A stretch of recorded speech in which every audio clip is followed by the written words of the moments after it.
the Lady Matador's Hotel King of Cuba here in Berlin, and the forthcoming Vanishing Maps Vanishing Maps. Additional publications include 2 Latinx anthologies, and also books for young readers, such as the book The Dog Who Loved the Moon, I Want to Be Your Shoebox, Dreams of Significant Girls, and a collection of poetry, The Lesser Tragedy of Death. Garcia's work has been nominated for a National Book Award and translated into 15 languages. She's a recipient of a Guggenheim Fellowship, a Whiting Writers Award, a Hodder Fellowship at Princeton University, and an NEA grant, among others. And Cristina has also taught at universities worldwide. And then our discussion facilitator, Juliet Kinkade-Black, is a marriage and family therapist who works with writers and artists and received both her MFA in creative writing and her MA in counseling from St. Mary's College of California. Her work can be found in Tipping the Scales, Arado Magazine, and the Acentos Review. She lives in Albuquerque, New Mexico with her wife, Becca, and their cattle dog, Sydney Bristow. She is a terrible housekeeper and a lazy cook and has a reading goal of 120 books this year. So we will cheer you on. That's an amazing goal. So I will let them take it away. But again, feel free to use the chat to interact with our speakers, and feel free to send questions, and I'll be monitoring the chat. And if you prefer to send me a private question, I'll also keep track of that.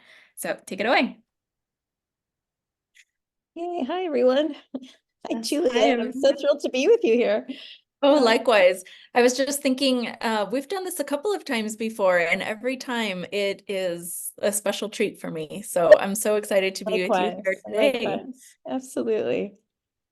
So I thought maybe we could start off with a bit of a reading just to wet everybody's whistle. And, for those who haven't yet experienced the greatness that is Vanishing Maps, give them a bit of excitement to look forward to. Are you up for that, Cristina? Sure, I could do maybe just a few minutes. Okay. Okay, great. Just a little background. Vanishing Maps is sort of a companion book, I could call it. I mean, sequel sounds so Hollywood, to Dreaming in Cuban, which is my first novel published in 1992. And so I follow those characters, alive and dead. There's a ghost floating around as well, 20 years later. So it's at the kind of turn of the millennium, and a lot of the action happens in and around Berlin, which becomes a sort of centrifugal force of a city for all of these cousins who are coming from far afield. I just maybe will read from the very opening. And it is, well, I think it speaks for itself, but it's the boy Ivanito from Dreaming in Cuban, who had been kidnapped away from Cuba to the US, and now he's a translator living in Berlin, around 30 years old or so. I'll just read maybe 2 pages or so just to get things going. Let's see here. Oh, this is part of the prologue. His name is Ivanito Villaverde, and it's Berlin. It was past midnight, and the crowd was clamoring for their diva. At Sheshatsi, everyone danced with whomever they pleased. Tonight was another coming out party, a flagrant parade of secrets.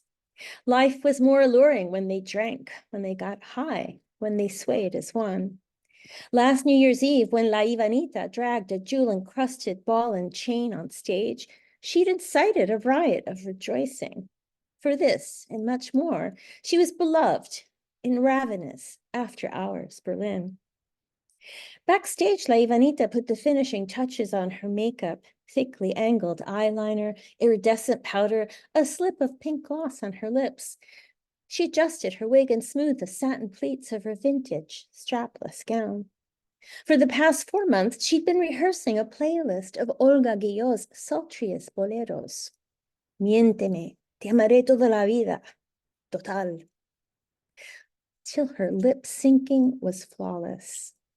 Guillot was her latest muse, a genius of gesture and melodrama who'd enthralled Cuba in the 50s. Her voice drifted up from the turntable, which was perched next to a crystal bowl brimming with tangerines. La Ivanita appraised herself in the gilded full-length mirror, a flea market find. The vendor had flaunted its pedigree, but she'd bargained him down to 20 marks flat. A reproduction of Otto Dix's Metropolis hung on the wall behind her, its central panel luridly visible in the mirror. She placed 3 caramels and a shot glass of schnapps on her tiny Santeria altar, which was flickering with votive candles. A flash of movement over her shoulder distracted her. La Ivanita turned around, vertebrae cracking, and scrutinized the tangle of glittering costumes in which her fans occasionally hid. She dreamed of finding her Russian dancer there, a god of a man, with whom she'd enjoyed a swoony affair years ago. Her testicles ached just thinking about him. As she faced the mirror again, a thumb-sized turbulence, like a speck of thundercloud, rotated in the upper left-hand corner. The thundercloud grew 3-dimensionally, shooting off miniature lightning bolts, then floated directly into her sight line, as if daring La Ivanita to defy its existence. It was from this vortex that her mother emerged, or rather the ghost of her did, lumpy and sleepy-eyed, and wrapped in what looked like a World War II parachute, edges frayed with red thread. La Ivanita was stunned. She tried to speak, but her throat closed off and her whole body trembled. Was she hallucinating? Her mother shifted incrementally, turned in place to show off her camouflage. La Ivanita didn't know where to focus as the colors blended and whirled. Mommy opened her mouth and emitted a low rasping sound, as if trying to rip the fibrous membrane dividing the living from the dead. Imagination, like memory, can transform lies to truth, she used to say. Is that what was happening here? A brazen rearranging of reality? Before La Ivanita could utter a word, Mommy vanished to the same knot in the universe from which she'd appeared. Only the spectral scent of gardenias betrayed that anything unusual had occurred. So let's leave it there. Yeah. Thank you, Cristina. You are getting applause throughout, and I just love the way that we are plunged into this world. What was it like to write? This is absolutely not one of the questions that I had planned for us, but just listening to you read about La Ivanita, what was it like to write this character who has really gone through quite a life and identity transformation over the 30 years since we last met him? Right. No, I had to get reacquainted with everyone in Dreaming in Cuban to be able to sort of move forward in time. And so I obviously reread Dreaming in Cuban a few more times. I reacquainted myself with that book because it's been over 30 years. And I just followed Ivanito. It made perfect sense for him, for me, that he would evolve to whom he became. He had studied Russian in Cuba, which in the 60s, which wasn't actually that unusual for Cuban students at that time. And, he had a mentor that was, who kind of understood him. And he was just, he was very singular, beautiful, intelligent boy. And so when he got kidnapped and thrust into New York, into this crazy whirl of a world after his mother died, he found himself probably more quickly than he might have in Cuba. And between one thing and another, which includes a stretch in Moscow, which included all kinds of other adventures, he ended up Berlin as a translator of he's fluent in German, Russian, Spanish, and English, and that's how he makes his living. And so the diva, kind of the drag queen side, is just a sideline for him. But I think that's where a lot of his emotional energy goes. Mm-hmm. And it's where he connects emotionally with some of the other characters that we meet along the way. I'm thinking of Pilar's son, who he really connects with around the diva. Oh, absolutely. At one point, he has his cousin Pilar Puente, who comes visit, and she's single mom with a 6-year-old. And by the end of it, the 6-year-old is kind of running the rehearsals, you know. He's like, he knows all the songs in Spanish and is lip syncing along and singing, and yeah, they really bond. And it's interesting too, because Ivanito, even though as cosmopolitan as he is, this is a way of also connecting with his roots. I mean, he's basically specializing, at least right now, in pre-1959, pre-revolutionary Cuban divas, and recreating them and inhabiting them and bringing them into 1999 Berlin, right? It's, in a way, it has a bit of a Weimar feel, you know, which is what that Otto Dix Metropolis poster's about. I mean, it's Berlin for, you know, during the Weimar period, and then after the fall of the wall, just became wide open for artists, for anybody interested and desperate sometimes to reinvent themselves. Mm. Well, I'm just sort of sitting with that. You know, I have been scouring all of your interviews that you have been doing in order to prepare for today. I know, man. Probably already Cristina García contradicting lives myself. right here. Well, you know, I was really struck by, and I guess I'm always struck by this in all of your work, Cristina, how much research, and you are quite a historian, so how much research goes into each one of your novels, and yet they never feel didactic. I always feel like I'm learning about your world and the world of these characters, and I'm learning more about our world history that we all share, and yet these are all pieces that I hadn't previously known. I'm wondering what that process is like for you, and what comes first, what interests you, and how do you get on your rabbit hole, because I know it is quite a long rabbit hole. Yeah, it really is. Well, I mean, each book is a little bit different. Uh, I had the benefit, I mean, in terms of having a book which a big portion of which is set in Berlin. I had my previous book to that one was called Here in Berlin, and so I had spent a number of months there researching that and its history. And so I had a little bit of a leg up, at least in terms of the geography and history of place. So that was hugely helpful to me.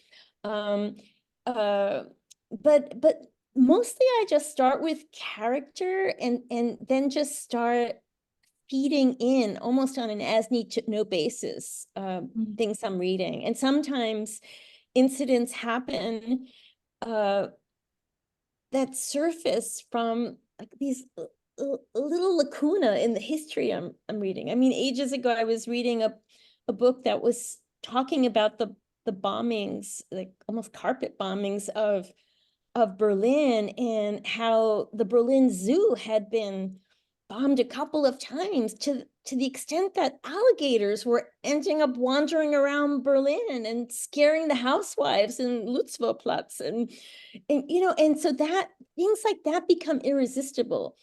I find these small opportunities, reading history for imaginative elaboration. And so for me, I'm always reading history when I'm writing, just like I'm always reading poetry when I'm writing. They're just, for me, incredible. It's like two sources of high octane fuel going into my imagination, and then how things evolve. Thank you. I love that idea of imaginative elaboration, that the world gives you small bites and then you can dream them into full realities.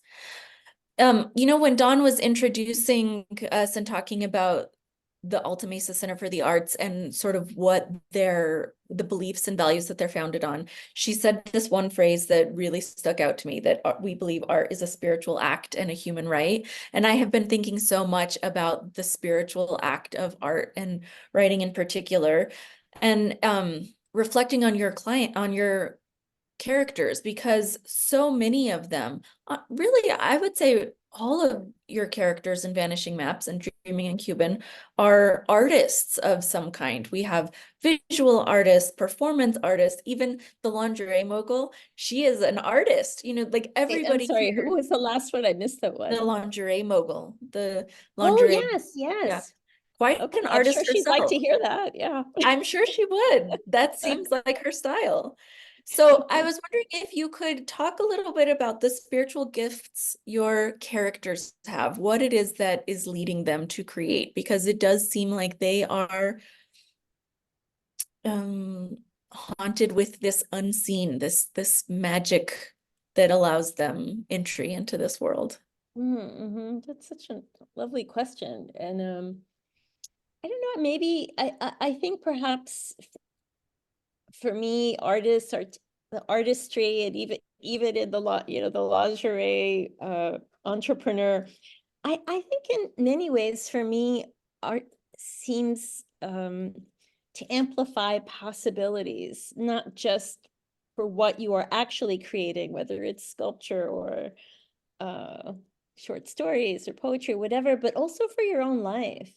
I mean, somehow the act of deeply imagining other lives enhances your own. And I think that kind of expansion is where a lot of the most interesting art comes from. You know, you're trying to cross-pollinate. You're trying things that maybe seem familiar, but you're defamiliarizing them. That's something we do a lot. You're digging into history, like I mentioned earlier. I think it's all about amplifying our sense of humanity. I think maybe that's what it comes down to. And what the artistic enterprise is amplifying our own sense of humanity. I just had to write that down so I can go back to it later.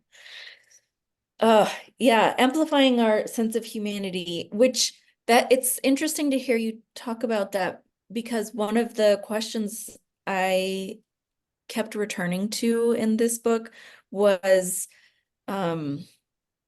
this feels like a gift or maybe a coping strategy that these characters have come up with to manage the ghosts that they carry around, both literal and figurative. Yeah, possibly. I think, or the weight of the past as well. I Yes. think Yeah. so many of us, you know, we're talk about baggage. You know, we're carrying a lot of weight, and but even in that case, I mean, I have my Celia del Pino character who was kind of the matriarch of this clan and the heart of the Dreaming in Cuban book, and she's now in her 90s and has never left the island, and gets an overture from a man she was obsessed with in the 1930s, for God's sakes. His wife has died, and now they're getting together in Spain for an affair, and she's buying lingerie. I mean, talk about amplifying possibilities, you know, at any age. And so I think if we're aware, we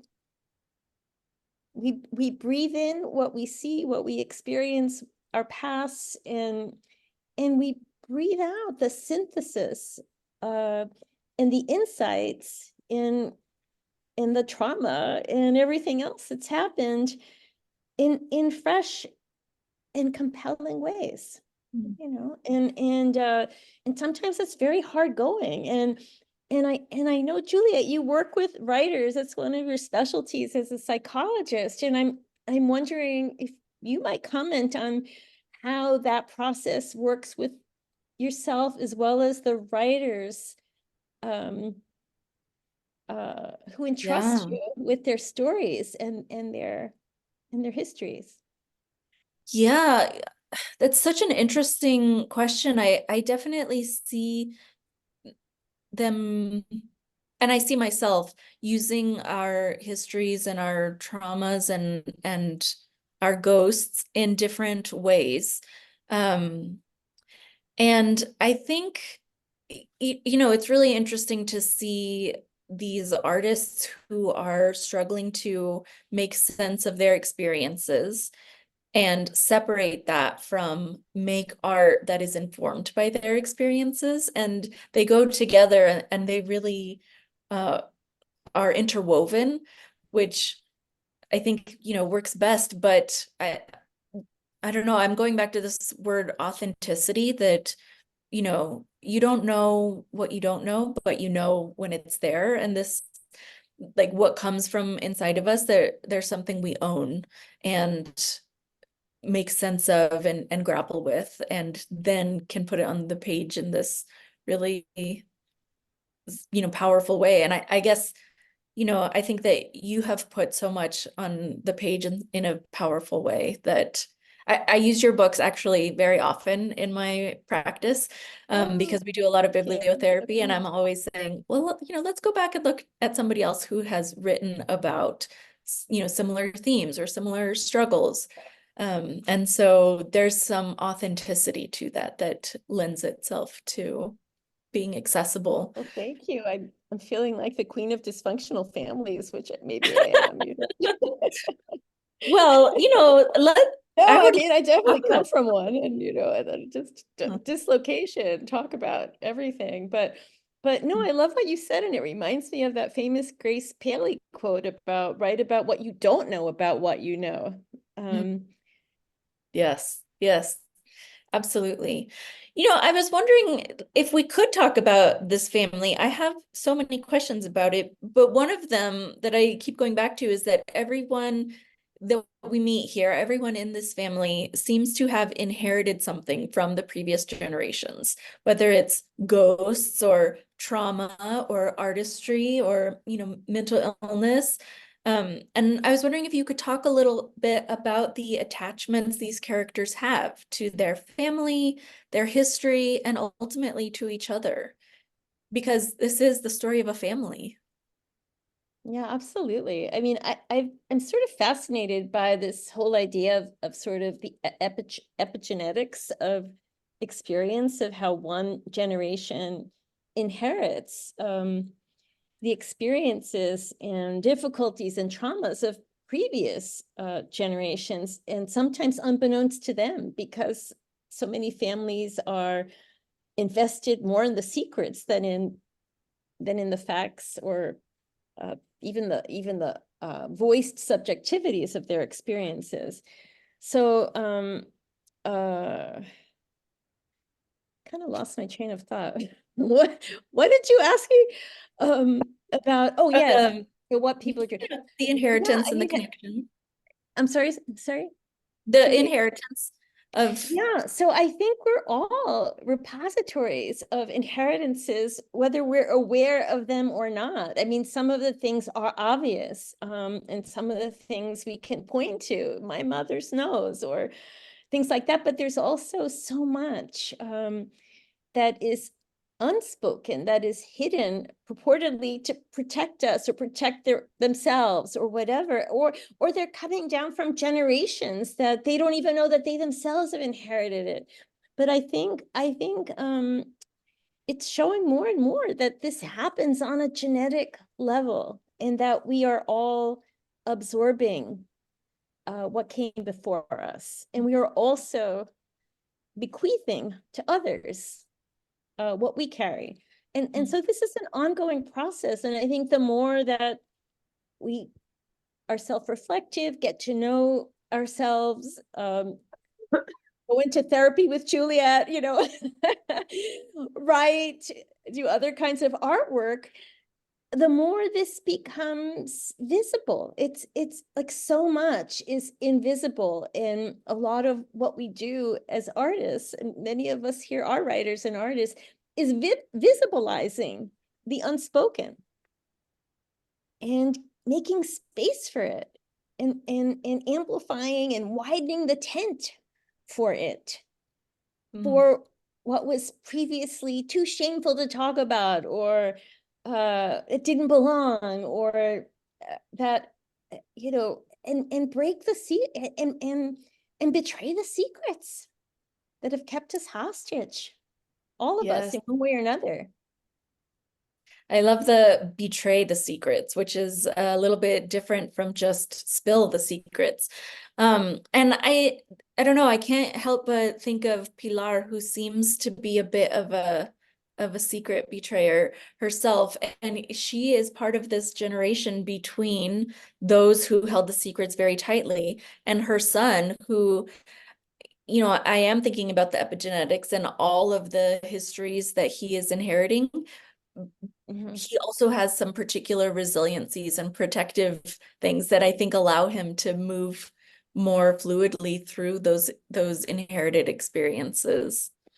Yeah, and I think that's where a sort of sustained and conscious effort to learn about oneself and one's family, in this case, I hope, is being amortized for the little 6-year-old who feels free to hang out with his uncle and ask questions and run into things and learn a few German words enough to at least order ice cream for everyone. And you know, I think the big difference there is he is so loved, so beloved by Pilar, that he feels safe enough to experiment and go out in the world. And he's not afraid to make mistakes. He doesn't even think of them as mistakes.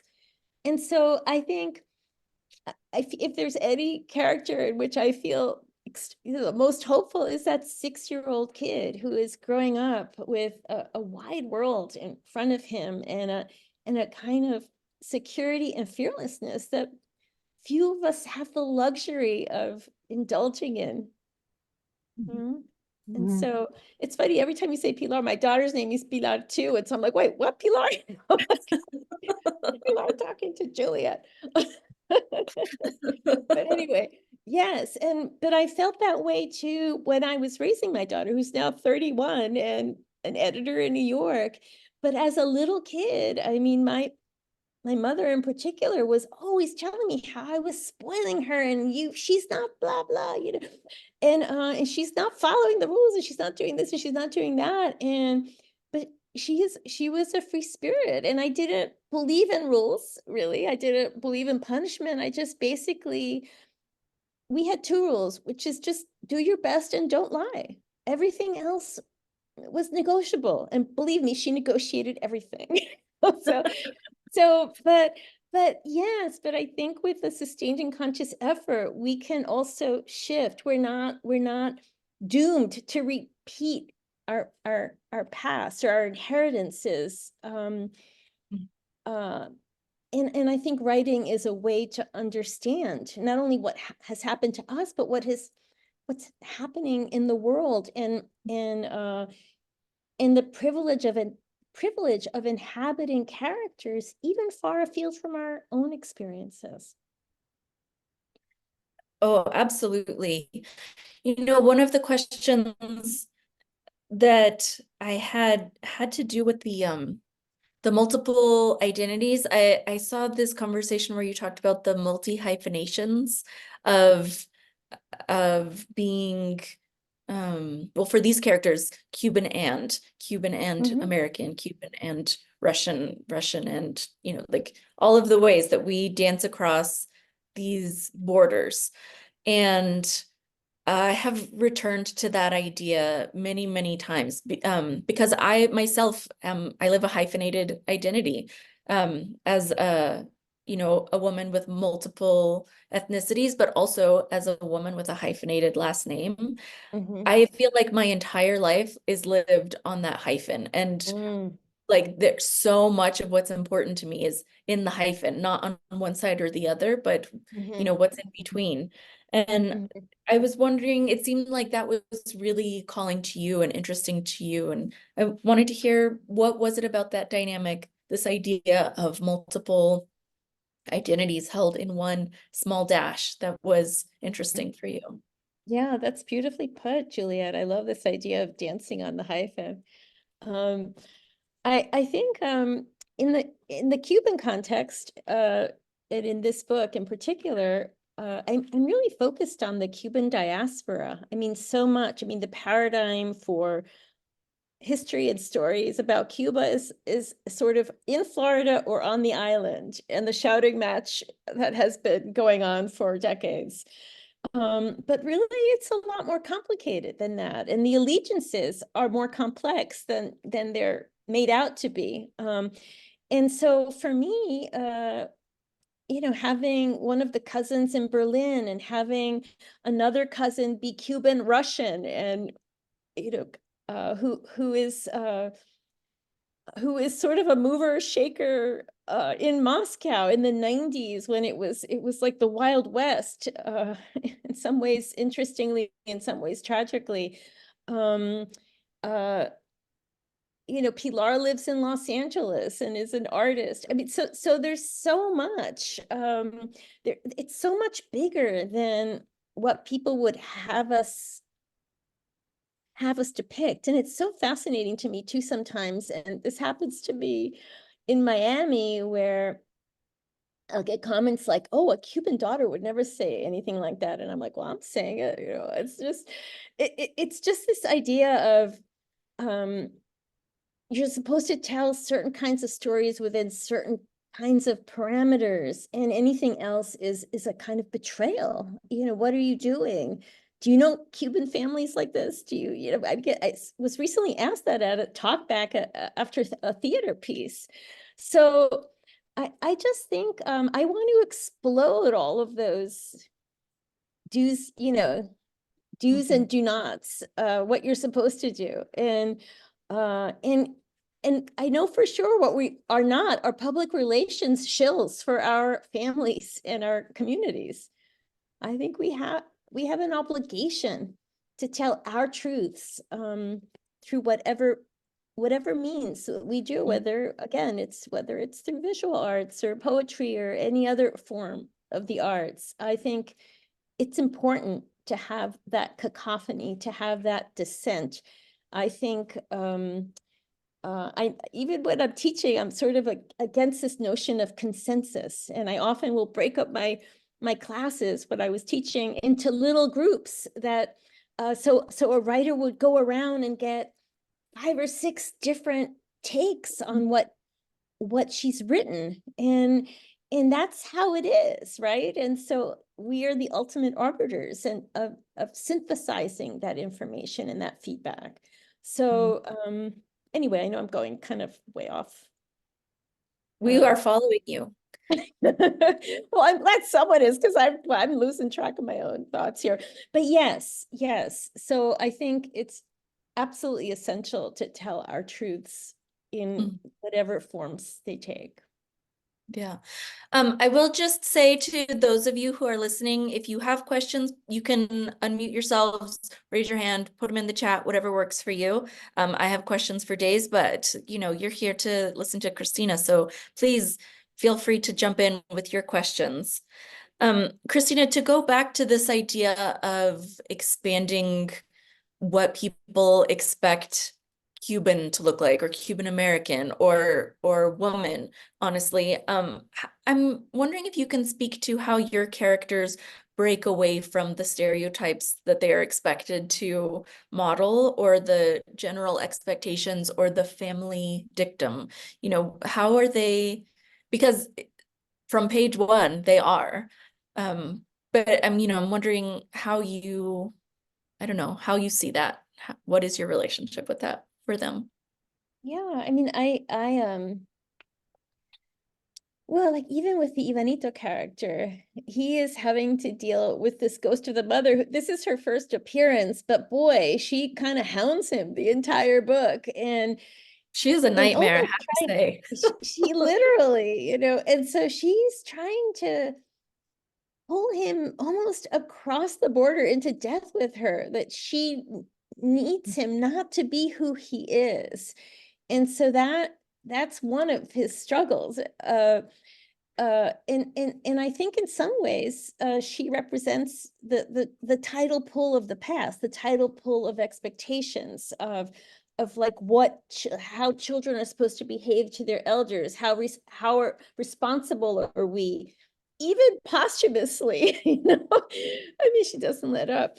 And on the other hand, because it's a multi-generational saga as well. On the other hand, Pilar has had her mother Lourdes, who is as anti, communist as they come, and she gets caught up in the whole Elian, I'm calling him by the book. It's the Elian Gonzalez in real life, and she gets caught up in that and just so it's just this self-righteousness. And I don't know. I mean, I try and in many ways try and get my characters to expand the boundaries of the possibilities for them, and often at great cost in terms of personal relationships and family relationships and whatever. But I think it's worth it for what you were talking about earlier, Juliet, which is a sense of authenticity. Yeah, I mean, Pilar's mother, like my mother, is criticizing how Pilar is raising her son, but she's doing it anyway. And those shifts, it's like sometimes in families, it's like turning around the Titanic to even feel like to make a little bit of progress. It's such a huge effort.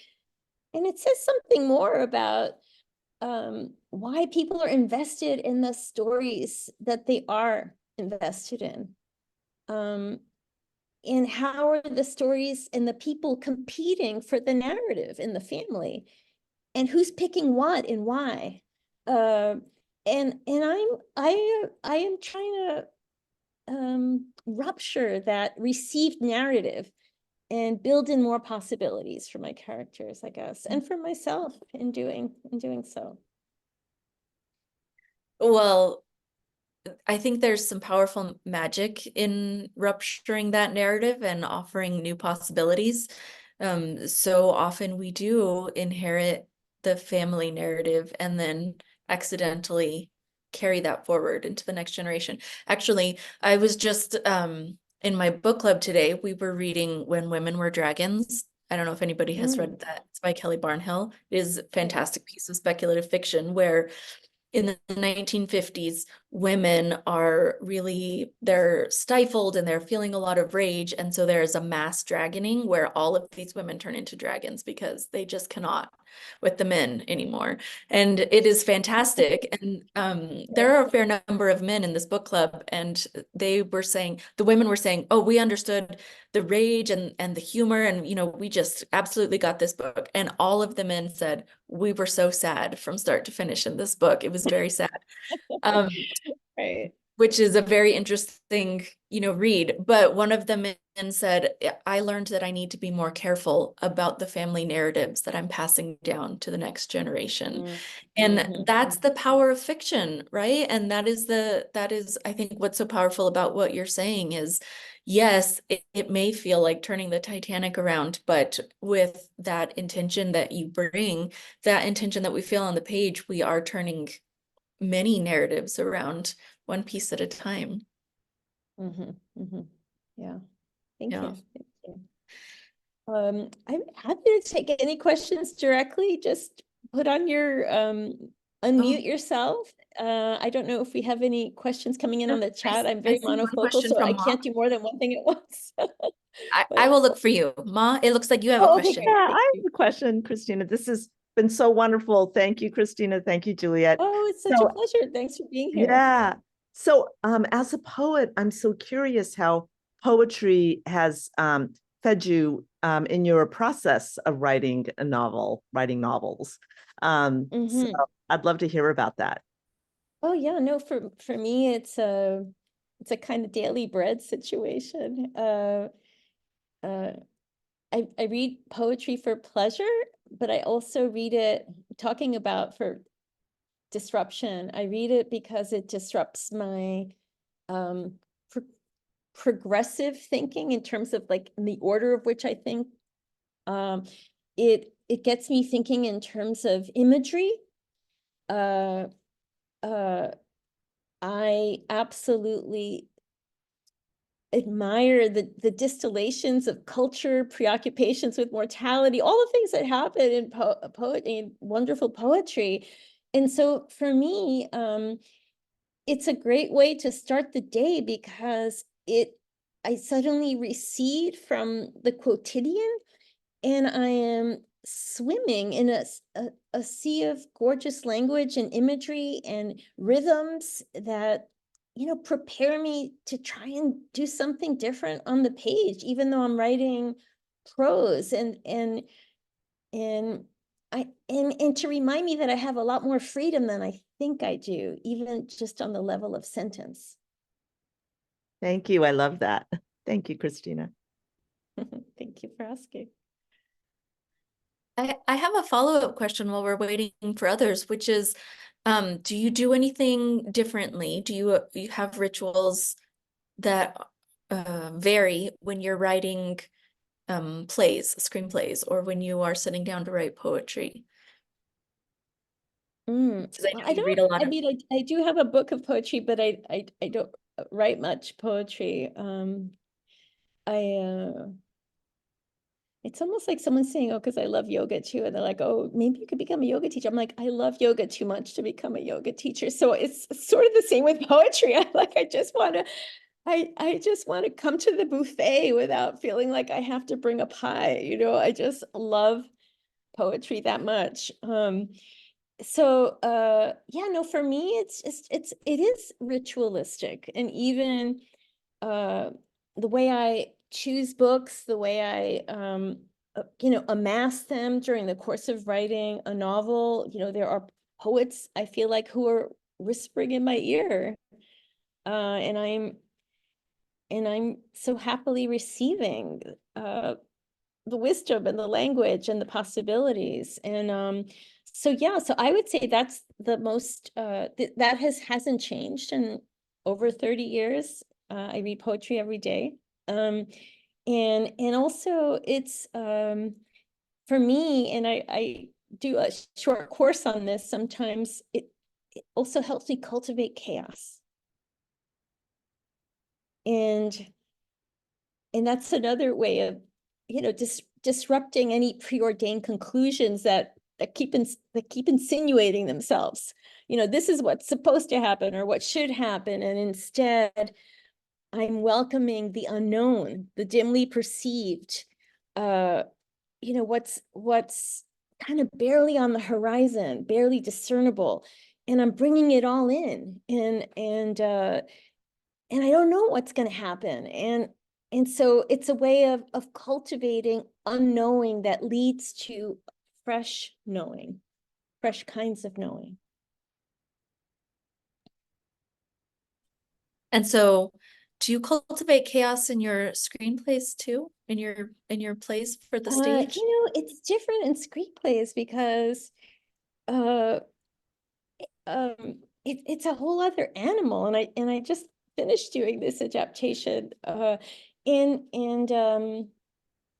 first of all, everything is driven through dialogue. And so dialogue has to do all the work you have all this other kinds of space in a novel where you could describe the setting for hours. You could muse some interior place for pages on end. Well, that doesn't fly in the theater. There has to be conflict.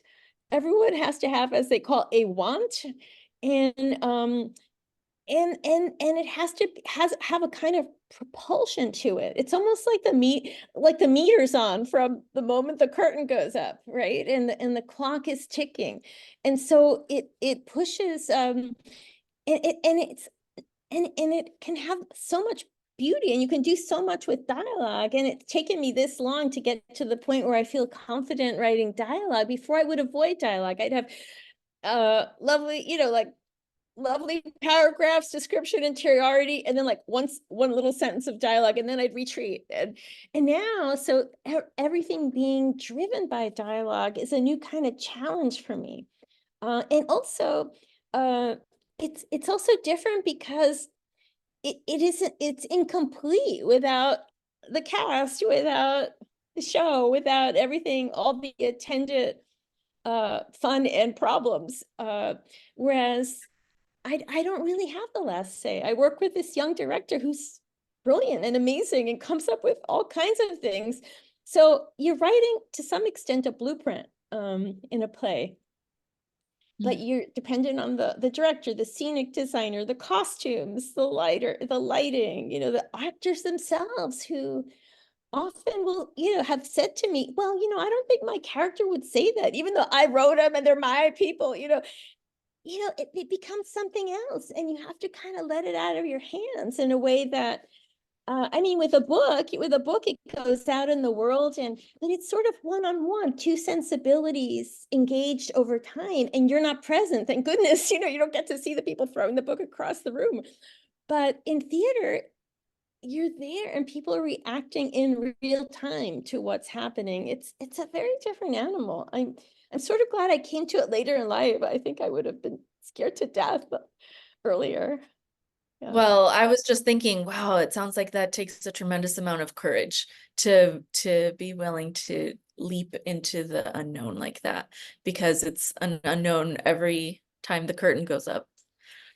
Yeah, I mean, the people I'm in awe of truly are the actors. I mean, I never really thought about actors that much, or, you know, you get a little bit, well, actors. No, it's really hard what they do. And I have so much respect for them, more than I ever could have conceived earlier before working with them. They're true artists as well in their own way, performing artists. I'm looking at the time, and I know that Dawn had said something about at the 55 mark, and I have a question for you before we go, which is, I recently received what I believe is your final Las Dos Brujas newsletter, and I think you said something in there about retiring, and I'm wondering what is next for you? What does this mean? What is on the horizon? Well, you know, I'm fast approaching 66. I'm retiring from writing fiction, but I think I'm going to keep my hand in theater and, you know, sort of playing around with visual arts and collaging and, you know, other stuff, and hiking and dancing, and I foster chihuahuas. I mean, I have a lot of things that I like to do and don't have quite enough time to do it. And so I weirdly enough, I have a kind of a draft of a new novel, but on December 31st, I just got up early because I was going to meet my daughter and friends later, and my husband was there too. And I looked up from just 5 or 6 hours of mano a mano with this novel, and I looked up it and I said to my husband, I'm done. He goes, what? And I said, I'm done. I'm really done. And I haven't looked back. The thing's in a box. And then I got on a train the next day. I was in New York, and I went down to DC, and we put on the Palacio Sisters. And, you know, so I think maybe that's going to be more. I'm gonna play with others for a change. Well, it seems like you're really happy about that. I think it's gonna be okay. You know, I was really fearful. I've been thinking about it for a year or two, but I think it's okay. I think I've like, it's out there. My work is out there, and I don't know. I'm eager to cheer others on. Truly. We have received another question. Dawn, do we have time for, okay, great. Lillian asked, she said, love that poetry is a way of cultivating chaos. Are there any other ways of cultivating chaos that you recommend or suggest or want to introduce us to? Oh yeah. Oh my goodness. There's so many ways of cultivating chaos. Actually, I'm teaching a course at Macondo at the end of July called Cultivating Chaos. So come on over.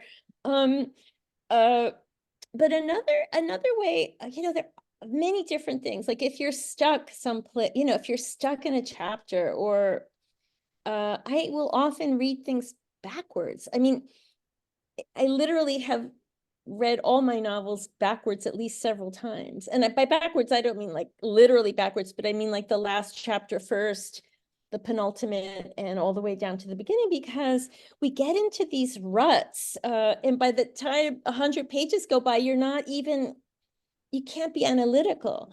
And so if you go backwards, that's one way of just freshening up your perspective.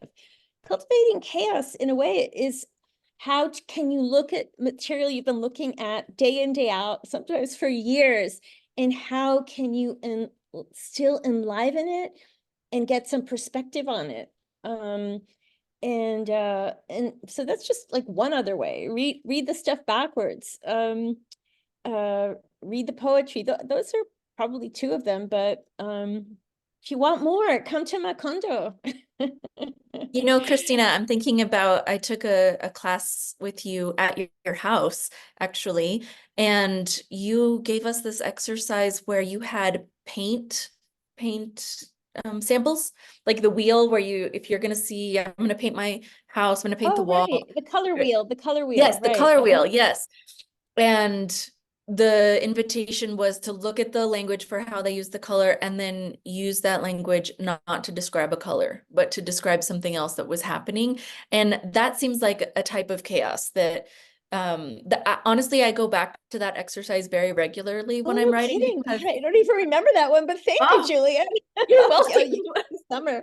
Okay. Well, it really stuck out to me because you talked about language so much in that exercise, and your sentences really are, you know, language sentences I want to sip from. And so I loved that as a way of challenging me to do something chaotic with language, to use something like, I think daffodil yellow was the one that I got, or it's daffodil was definitely in there. And to use daffodil not to describe yellow or a flower is chaotic.